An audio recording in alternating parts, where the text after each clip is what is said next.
శ్రీరామాయ నమః. శ్రీమతే రామానుజాయ నమః. భద్రాచలం శ్రీ సీతారామచంద్రస్వామి వారి దేవస్థానంలో ది 20/12/2025 నుండి ది 9/1/2026 వరకు వైకుంఠ ఏకాదశి ప్రయుక్త అధ్యయనోత్సవాలు ఘనంగా నిర్వహించబడుతున్నాయి. సూర్యుడు ధనురాశిలోకి ప్రవేశించిన తరువాత వచ్చే శుద్ధ ఏకాదశికే వైకుంఠ ఏకాదశి అని పేరు.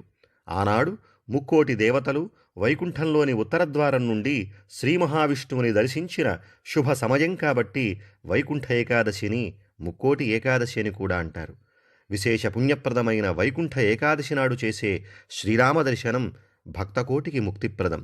ది 20/12/2025 నుండి ది 28/12/2025 వరకు శ్రీ స్వామివారికి రోజుకి ఒకటి చప్పున దశావతార అలంకారాలు కొనసాగుతాయి.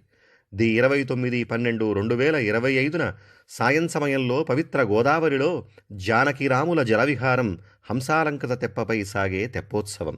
ది 30/12/2025 తెల్లవారుజామున 5 గంటల నుండి 6 గంటల వరకు ఉత్తరద్వార దర్శనం నిర్వహించబడనున్నాయి.